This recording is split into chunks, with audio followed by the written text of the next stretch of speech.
Good evening.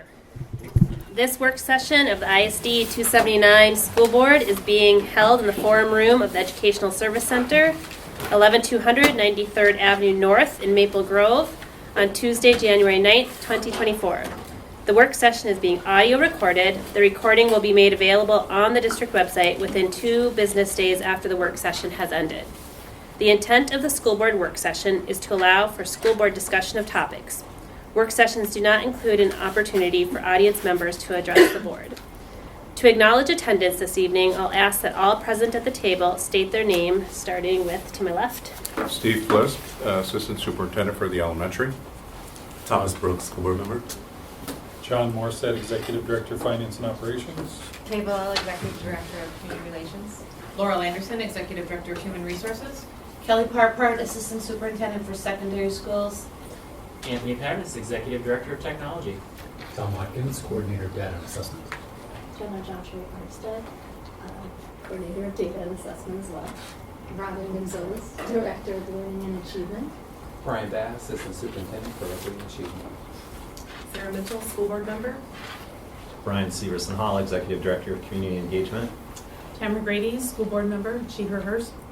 Jackie Mosqueda Jones, School Board Member. Amy Moore, General Counsel.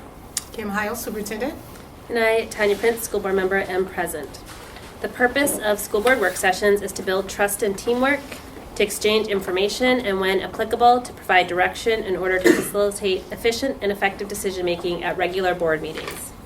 I'll now ask Dr. Heil for her check-in for this work session. Dr. Heil? Thank you, Vice Chair Sign.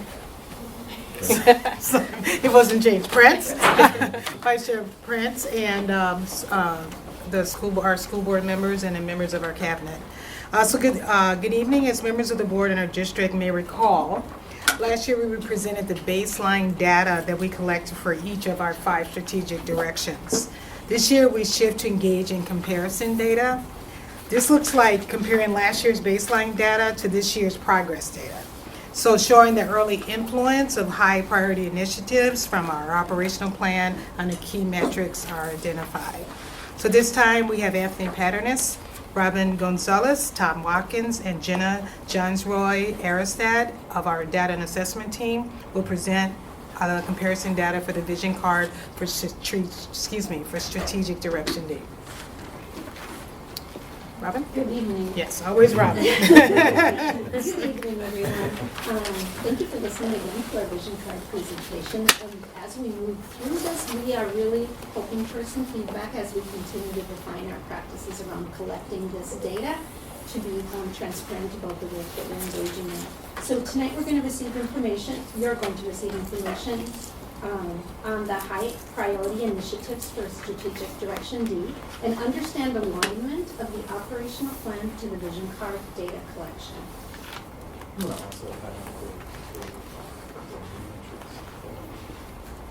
There's one new metric. Yep, yeah. There's one new metric in the vision card that we previewed last year, talking about how we were going to start collecting data on that, and we have that for you tonight. And then there's also some data that we showed last year that we don't have this year because it's connected to the Minnesota Student Survey that is collected every other year, so we won't be updating that piece of it. And the Family Stakeholder Survey too is an every other year piece of it. Thank you. Vision cards measure the district's success in achieving strategic directions. They provide data to support and assess progress towards the vision outlined in the strategic roadmap. Vision cards set ongoing district goals for performance and continuous improvement. On this slide, you can see the learning work initiatives, implementation work initiatives, and standard work practices from the district 3-year operational plan. And I know this is tiny on this slide, but you also have it in your packet.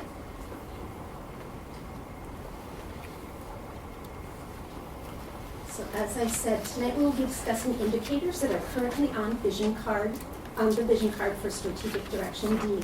They are organizational continuous improvement, equitable resource allocation review, which is the new metric, student development skills and supports, achieving dreams, teaching, learning, and trust in the district.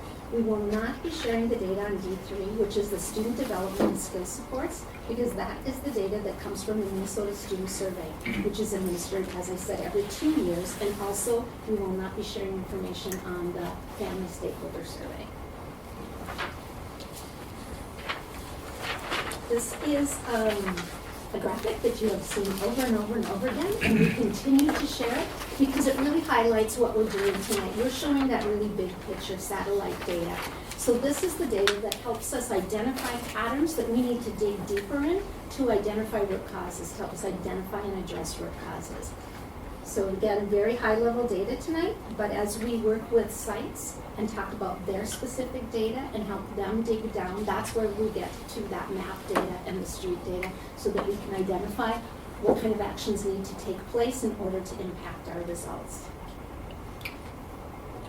And Jenna will lead us. Thank you.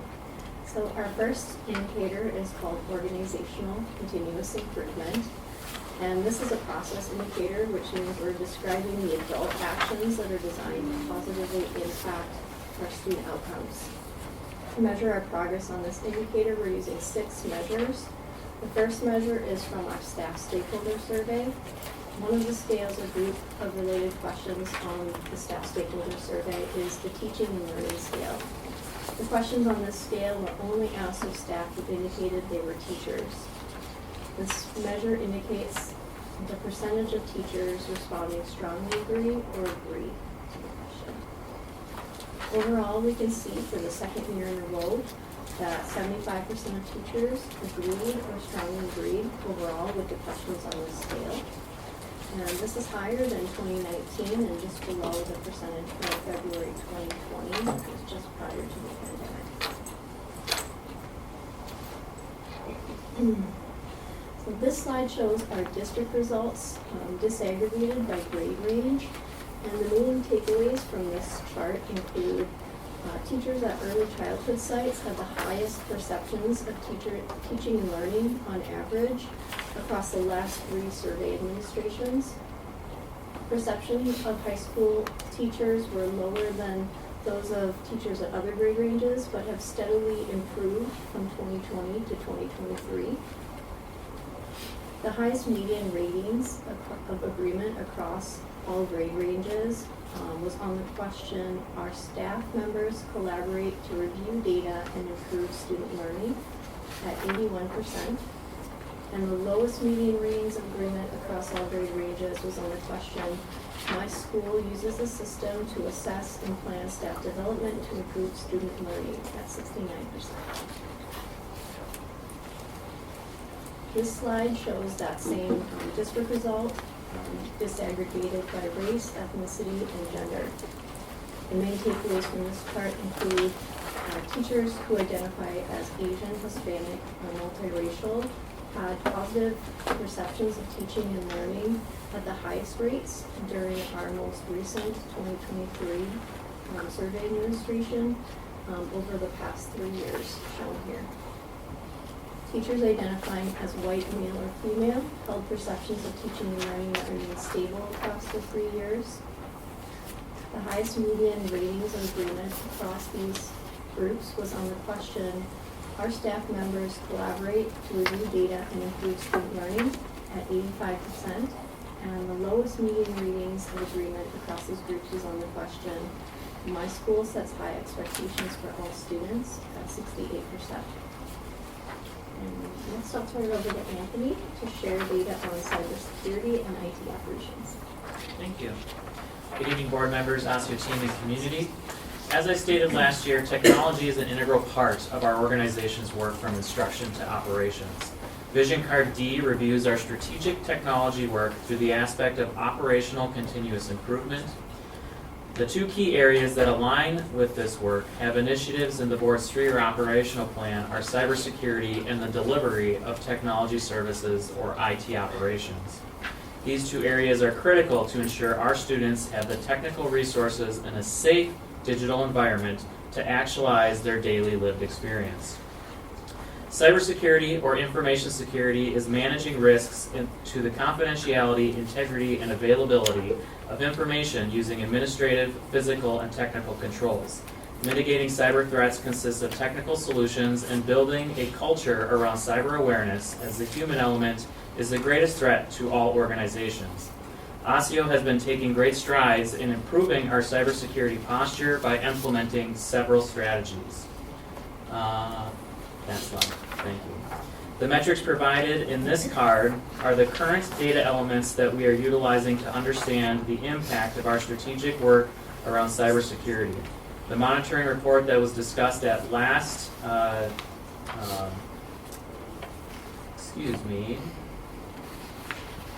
first metric, back a slide please, is our ongoing phishing assessment score. Our system conducts routine assessments to test our system users' susceptibility to phishing. Last school year, we migrated from our previous assessment tool to a new one built in our Microsoft environment. Due to this, we do not have a valid data point as we were configuring the new system. Moving forward, we will provide annual data again that aligns with our previous assessment tool and measures the percentage of users who engage with a phishing email, which is why you see an NA in that strategic line this year. Our second metric, security metric, measures our progress on IT governance. For the previous 3 years, we utilized an IT governance assessment through Filter Ed. This past school year, we made a transition to a different nationally recognized assessment through the Multi-State Information Sharing and Analysis Center, or MSISAC, that is more widely used across a variety of business sectors. This year's data report establishes a new baseline metric for our organization as we monitor progress towards improving our digital hygiene. The new assessment has alignment with our organization's cybersecurity standards, which we use the NIST standards, and those domains are used and measured on a scale of 1 to 7. A score of 5 or higher indicates a good level of progress towards cybersecurity maturity. For our baseline year, ASIO had an overall average score of 5.796. Next slide, please. The last cybersecurity metric is our Microsoft Secure Score. This score is a real-time metric that is provided on a scale of 0 to 100. Our score, as of the end of December, is a 55.52 and is higher than benchmark organizations. A score greater than 50 indicates an organization is moving in the right direction with their cyber maturity and their technical controls. And if you look at this, we increased our national norm benchmark districts actually decreased in their Microsoft Secure Score, showing an even greater opportunity that we've been able to create. Our next set of metrics is around IT operations. IT operations is our organization's ability to deliver technology resources, services, and supports to ensure we function from classroom to operations. To measure our effectiveness of delivering high levels of IT operations, 2 metrics have been utilized as we review service structures and organizational needs in technology. The first metric is our KPI, or Key Performance Indicators, which is an internal measure of our team's ability to provide service and support to our technology resources. For this report, we are utilizing the overall average response time in hours to technology incidents, which is inclusive of all priority statuses. Our average overall response time for the 2022-23 school year was 237 hours and was an improvement from the previous year by 13 hours. As a note, our current data collection does not take into account business hours nor operational days, so weekends, district closures, all of that 24-hour period is calculated within this, which is why it looks like such a large hourly number. The second operational metric is our Filter Ed operations score. 3 of the 6 domains are used for this report: leadership and vision, technology and infrastructure, and resources. The metric for this report uses the average of the capacity percentage from the 3 identified domains. In the 2022-23 school year, we had reached a 79% average capacity score between those 3 operational domains, which is an increase from the 21-22 school year. Our scores continue to remain above state and national scores with participating K-12 districts. And just a little plug, our annual technology survey will be coming out to all stakeholders in the next few weeks as we do our annual measurement tools again. Our second indicator for Vision Card D is called equitable resource allocation. This is another process indicator that describes adult actions being implemented to impact student outcomes. Our first measure is the Strategic System Snapshot from Education Resource Strategies, or ERS. We invited all members of the Management Exchange Group, including principals, assistant principals, directors, coordinators, and other district leaders, to complete the Strategic System Snapshot in February 2023, and 43 staff responded. Results for each question and scale, or group of questions, are available in the monitoring report. But our baseline percentage was 57% of questions at benchmark. Our second measure is a question from the Equimetric survey, which showed some significant improvement from baseline. In the next two slides, we'll take a closer look at both of these measures. What could the possible insights have been for this measure? For Management Exchange, I think it's around 100 members. I'm just kind of glancing to see if anybody remembers that off the top of their head. Because I think that's helpful for Yeah, clarification. sure. All right, so then diving in here to the ERS system snapshot. This is a self-assessment developed by ERS that indicates that this tool helps district leaders and community members better understand how well resources, like people, time, and money, are used across the district, and whether the central office or schools have the enabling conditions to help all students reach high standards.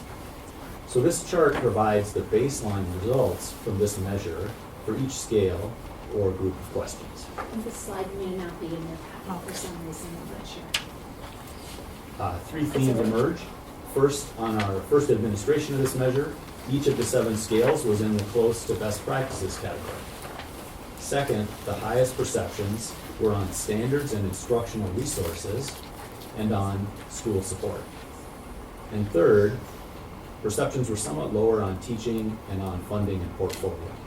For the purposes of the Vision Card indicator, we used the mode or most common response from the 43 respondents on each of the 28 questions and found that 57% of the questions were at least in the close to best practice category.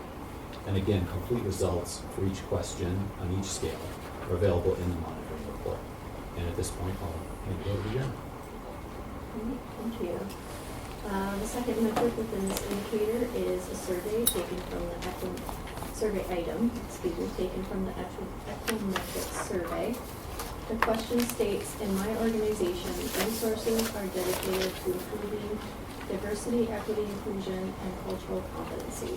Respondents selected a response between 1 and 10, with 1 to 6 ranging from disagree to neutral, 7 to 8 representing agree, and 9 to 10 represented strongly agree. The percentages of agree and strongly agree have been combined for use in this indicator. In the 22-23 survey, the percentage of staff agreeing or strongly agreeing with that statement was 65%, up from 61% in 21-22. I'm sorry, the survey was taken when? That survey was also in spring of 2023. Spring of 2020. Thank you. This indicator D3, it looks at results from the Minnesota Student Survey and the analysis that the Minnesota Youth Development Research Group at the University of Minnesota conducted based on that survey data. And so this survey is administered every 3 years, Robin was mentioning that earlier, to grades 5, 8, 9, and 11. And results for 2022 were reported in the 22-23 Vision Cards, and we plan to report results for 2025 in the 25-26 Vision Cards. Our fourth indicator has been renamed. It's now called Excellence and Accountability. Like D3, it's an outcome indicator telling us how our customers are perceiving our work. For this indicator, we start with 4 scales or groups of questions from the student stakeholder survey. For each question, students could respond yes, always, no, never, mostly yes, mostly no, or maybe sometimes.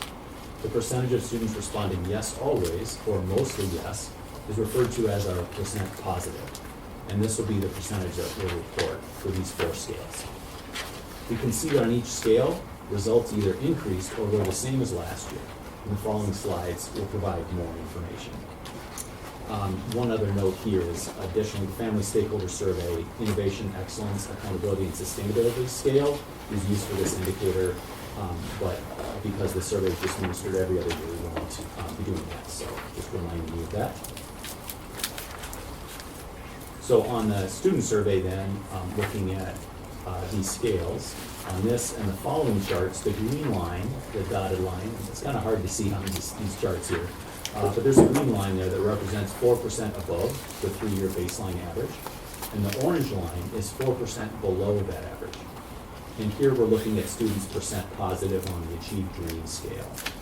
And we can note 2 things. First, students identifying as Black had above average perceptions of achieving dreams in 2022 and 23. And second, students identifying as Asian were below the orange benchmark line, which again denotes 4 or more percentage points below the district average of all groups in 2022 and 23. Here's the chart for lifelong learning scale by race. You'll see that students identifying as white were in or near the above average range each year. Students identifying as American Indian, Asian, Hawaiian Pacific Islander, and Hispanic were in the below average range on lifelong learning for both 22 and 23. This is the graph for the scale classroom learning by race. For most groups, perceptions of classroom learning were the highest in 2022 and in the average range in both years. Students identifying as Hawaiian Pacific Islander were in the above average range in 2022 and in the below average range in 2023. And this change may be due in part to the small group sizes. There's only 29 students in 2023. Finally, we have teaching by race. For most racial groups, student perceptions of teaching improved from 2022 to 2023, with white student perceptions reaching the above average range in 2023. Perceptions of teaching among Asian students remain just below the above average range, while American Indian student perceptions were somewhat lower in 2023 than they were in 2022. And now I'll pass it back to Robin. So for our next steps, we're going to continue to work to make sure that we are being very transparent as we're sharing the information about our progress towards the strategic directions. We want to continue to collect feedback and make sure that our data sources are aligned and report accurately. And that concludes our presentation this evening. And I apologize, some of the slides were not labeled the same. I think there was some miscommunication when we put them in. So we will make sure that that does not happen in the future and we'll correct that.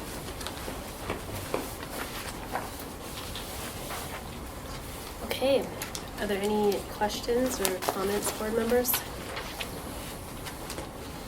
Yeah.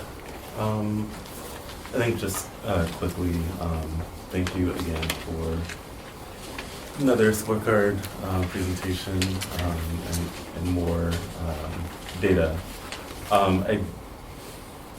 Related to the student survey, I think data directly from students that speaks to their experience, I think is really important for all of the scorecards.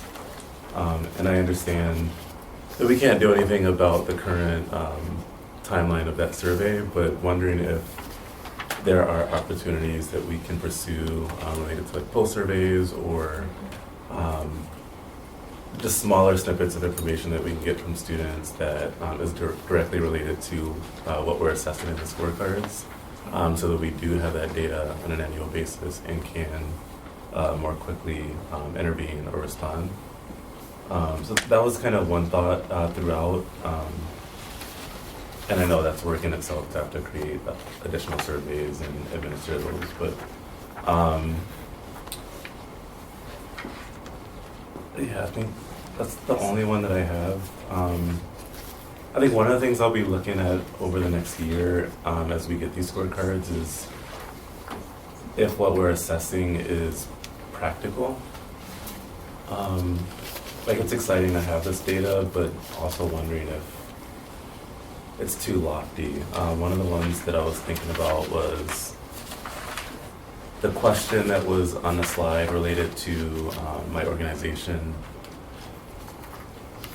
has the DEI resources or something like that.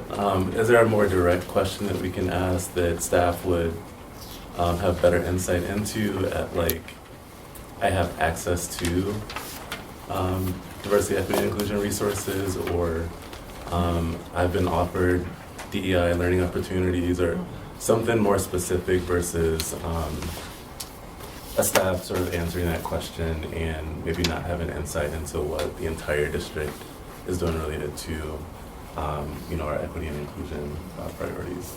Yes. So just for the first question, what we have been talking about is because the Minnesota Student Survey doesn't happen annually, and we want to report accurate and up-to-date information, we've been talking about how to adjust our student survey, our internal student survey, to have some of the same questions that mirror the Minnesota survey. So that is one of the things that we have been talking about. And your second question, that's another piece that I think we can get better at in our internal survey. So the econometric survey that's on slide 16 is worded from that specific survey company that sends it out. So that's that wording. But to make sure that it really reflects what's happening in each site, we can change that in our staff stakeholder survey, our internal survey goes out. So I think to be more specific, continue to refine that language so it makes sense to staff, and then it also makes sense as well as well. Thank you.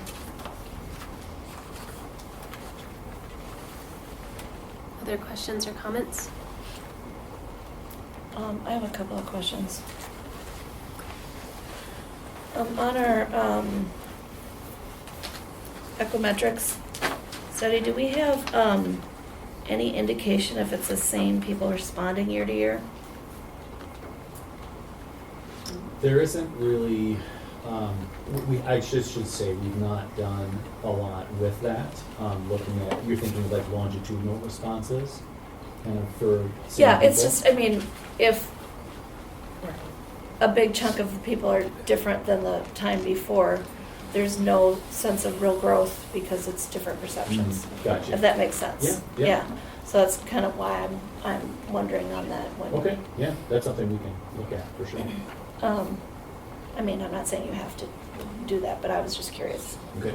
The other question I had was on the management group where 43 out of 100 people responded. Do we have an idea of the demographics of the 43? Do they represent the whole demographics, or was it skewed one way or another? It's an anonymous survey. And there's so- no Yeah, we demographic don't have attached to it, demographics okay. attached with that. So there's no way to know if it's. Yeah, it's just one of those trade-offs that you have, if you make it anonymous, people are gonna be a little bit more maybe forthcoming. with Absolutely. What they're saying, they're not gonna, fear any retribution or anything. Absolutely.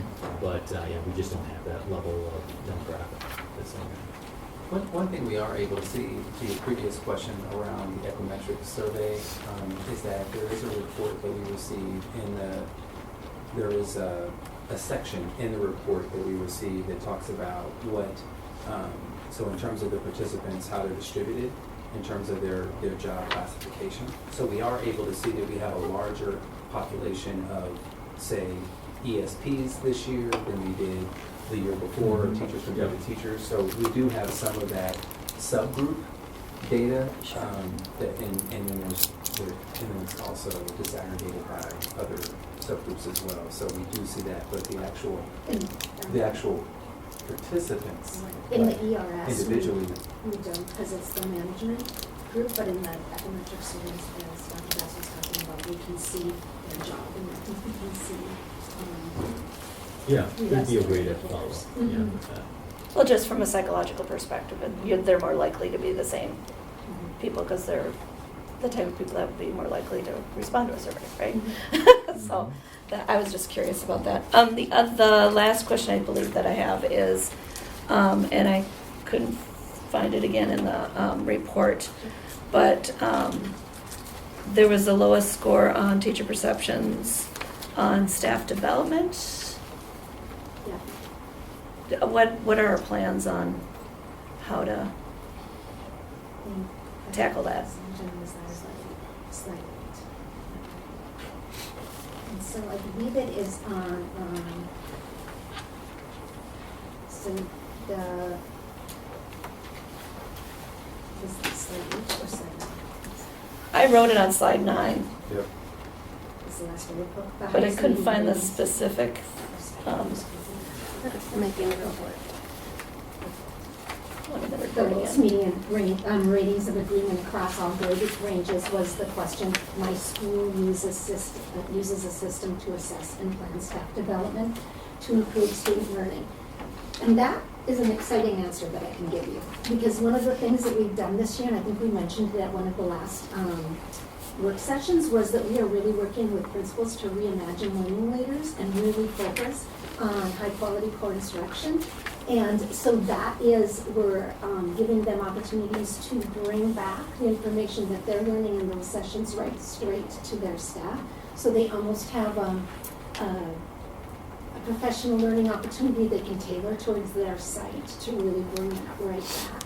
So as we start and continue that work with learning leaders, I would hope that this data would look a little bit differently, and they can start collecting that data on their staff's perception on how that learning opportunity connected their staff too.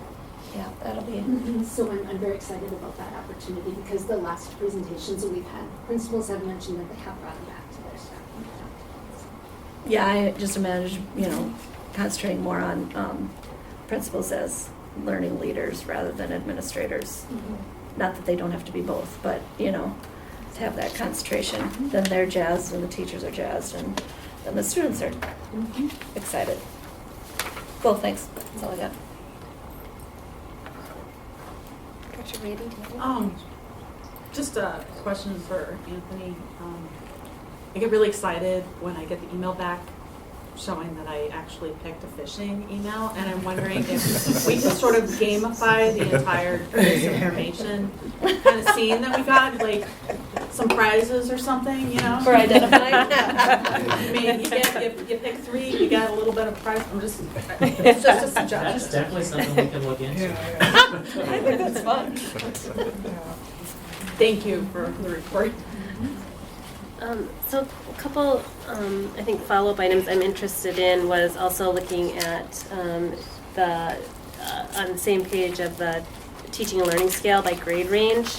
So seeing that the teacher perceptions declined and looking at high school being at that 66%. So I'm curious to kind of see maybe some of the additional information by individual questions, just to kind of understand a little more about what's going on in there, because it's a little concerning to me to see those numbers for high school. And then how do you feel about the percents responding? So I see the raw numbers, but do you feel good about overall participation in the survey? Oh, I'm sorry, the teacher stakeholder, yes.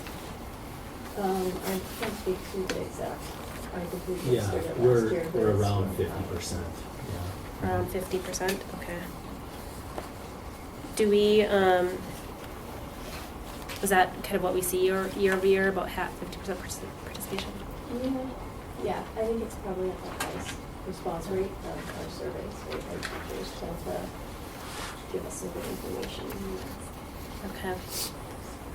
And then under Achieving Dreams, Lifelong Learning, Classroom Learning, one of the interesting things was the scores related to classroom learning and teaching was much higher than Achieve Dreams and Lifelong Learning. So it seems like the work that is being done in the classroom is, within the control, so to speak, right, of what we can do in the classroom, and that seems to be doing well. But I think some of the work that maybe we're doing in social emotional or some of the other kind of more personal agency and empowerment for managing my time well, feeling empowered that once I decide to do something, I can do it. So it looks like maybe there's some continued work there. And then on Achieve Dreams, that was one of the lower ones as well. And those are more about, again, individually having dreams and visions for the future, and somebody at school helping them to think about that for themselves. So those seem like things that we could probably incorporate fairly easily, maybe because in the advisory and all of the other work that's being kind of done in that space. Yes, and with our work around our social emotional learning curriculum that was implemented halfway through the year last year, we would expect some of those goals to change, and we'd be able to see some data that reflects that learning around self-advocacy, achieving dreams. Mm-hmm. Yeah, it'll be interesting to see if that produces those results, hopefully. Mm-hmm. Yeah. We also are expanding Avid at the secondary Yeah. level, so we've had our second session around our expansion and trying to really create coherence, consistency across our sites and replicating some of the promising practices within Avid. So there's the Avid elective class where you're focused on your academic middle, and then there's the how do we bring some of that Avid strategies that help kids access more rigorous curriculum and content, as well as exposure to more career exploration, to the point about achieving dreams. And I think that's something that we noticed in that conversation yesterday at Northview Middle School with the secondary sites represented, is that we're feeling like our system is traditionally tracked for college and not as much emphasis on career. And that's something that we're talking about. How do we amplify that career exploration, especially in the middle school grades, right, prior to the different CTE pathways that we have at the high school level. Great. And then I concur with Director Brooks on opportunities for pulse surveys, so we can just understand a little bit more frequently or when we don't have the data. Anybody else? I do have one question. How long does it take for teachers to complete the survey? What's our estimate? The staff stakeholder survey. Staff stakeholder survey? Yeah, probably 15 minutes, you know, it's maybe less than that, maybe 10. Do we know if they're allowed to do it during a staff meeting? Girl, were we not thinking the same thing? I mean, in my staff Captured meeting. audience. Captured audience. In my staff meeting, that's where we do ours. Okay. I was just curious. Brilliant idea. Thank you. You had another question? I don't know if I really have a question. I think Director Simons, Director Prince's questions just got me again thinking about what I mentioned around the practicality with some of these.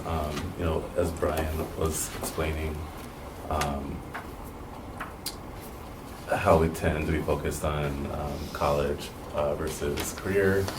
I think both of those are very different than the big lofty goal of achieving dreams. And so for me, like what's more practical is I have a plan after high school. Or I have access to blah, blah, blah resources that I need, like those sorts of questions. I don't know that I could have accurately answered a survey on my school helping me achieve my dreams, because that wasn't even in the realm of We have what I expected 40-year-olds from that them. don't know that.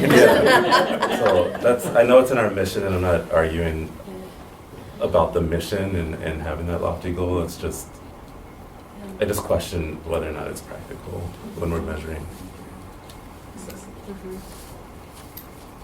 Tom, didn't for a while we have questions like, I have a dream, I know my dream, I've told people my dream, I have resources to achieve my dream, kind of Thomas to some of your, you know, and Kim, you know, some people don't even have a dream. Of course, it's hard to achieve one if you don't have one, right? But we did ask some, like, steps to your dreams, progression, because because that, like, to your point, I'm just throwing my own opinion in here, right? So, like, to your point about a career versus college, right? Or like, what are things that could be part of your dreams too? But I think some of the ways we've worded it as we've developed some of these have been made more sense to me.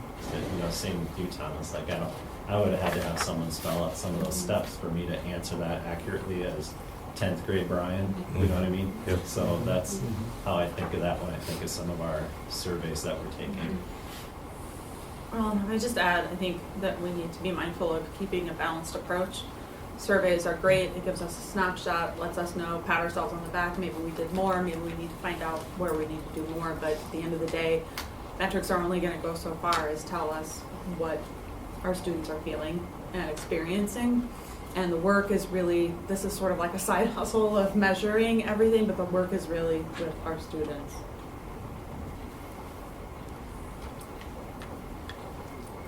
Okay. Thank you. Thank you so much for the information. And I love the report. I love the detailed information and the links. That's really helpful. All right, so just to let the board know, we do have a scheduling here of our tentative board calendar review. At a regular meeting on the 23rd, we will be having a CTE presentation from Osceola Senior High on healthcare. My goal is to have students in front of you at every board meeting. That they'll be sharing that. We'll also be sharing, Director Prince had brought our attention to an actual bulletin that was made by Incredible Achievement and Learning about our CTE program, so we'll be able to share that out as well. I'm gonna do a plug for community ed. It's not community ed, it's for our district. So on February 2nd, what do we have February 2nd? District 279 Foundation Annual Fundraising Gala at Edinburgh, USA. Theme this year is Speakeasy, which I think is going to be fun. Feel free to, if you're coming, feel free to dress in like 1920s attire, Great Gatsby, kind of that era. And that is sold on Amazon, by the way. And we raise money to support our classroom grants initiatives. That's how we have the event. So typically try to raise about $70,000 in one night. So that'll be our goal again this year. So. And then we will have an AI report presentation in May. That's the first time we can get it in from award-winning Anthony Padanis. But we'll be reporting out on AI, so any questions we have around that. And the rest is just here for you to see. So that's it, Director Prince. Okay. Anything else before we close out the meeting? Okay, then this work session is adjourned at 7:04 p.m. Woo!